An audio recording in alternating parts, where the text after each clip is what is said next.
Et le monde musulman célèbre aujourd'hui l'Aïd, fête du sacrifice, entachée ce matin par une nouvelle attaque en Afghanistan. 3 roquettes sont tombées tout à l'heure dans la zone du palais présidentiel à Kaboul. 2 engins seulement ont explosé. Au moment de la frappe, de nombreux responsables étaient réunis autour du président afghan Ashraf Ghani à l'occasion de ces commémorations, célébrations. Dans un message envoyé à la presse, le porte-parole du ministère de l'Intérieur s'est voulu rassurant. Aucune victime à déplorer dans l'immédiat, aucune revendication également. On va retrouver sur place notre correspondante Sonia Ghazali. Bonjour Sonia. Quels sont les éléments qui ont filtré jusqu'ici? Il y a eu ce communiqué adressé à la presse par les autorités qui ne faisaient état d'aucune victime. Oui, en effet, le palais présidentiel était visé, mais il n'a pas été touché. On a entendu donc 2 explosions environ 8 heures, heure locale ce matin, dans le centre de Kaboul. Et assez rapidement, le palais présidentiel a publié sur son site internet une vidéo assez édifiante qui a été publiée par les médias. On voit une cinquantaine de personnes en train de prier dans les jardins du palais présidentiel à l'occasion de la prière religieuse de l'Aïd el-Adha.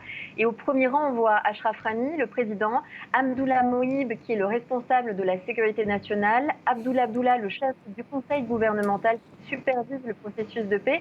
Et ils sont imperturbables, ils continuent de prier sur leur tapis, les uns près des autres, sans scier, alors que les roquettes sifflent autour d'eux et qu'on entend les explosions qui suivent. On voit quelques hommes derrière eux s'agiter tout de même un petit peu, mais cette vidéo est assez surprenante et elle rappelle aussi la dernière investiture d'Ashraf Ghani, puisque la cérémonie avait été aussi perturbée par des tirs de roquettes.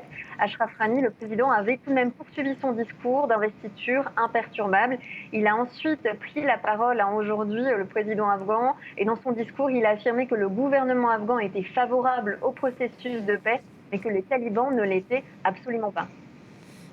Alors, ces tirs de roquettes interviennent dans un contexte évidemment particulier, extrêmement tendu, en pleine avancée talibane. Nombre de ressortissants étrangers ont fui le pays. Que faut-il comprendre? Que l'étau se resserre aujourd'hui sur Kaboul? Oui, en effet, puisque les talibans gagnent du terrain chaque jour et que les négociations en vue d'un processus de paix sont au point mort. Avant-hier, d'ailleurs, le nouveau round de discussion entre les talibans et le gouvernement s'est achevé à Doha. Ça a été un flop total puisque les 2 parties se sont quittées sans parvenir à un accord de cessez-le-feu. Aucune trêve n'a été décidée à l'occasion des célébrations religieuses de l'Aïd.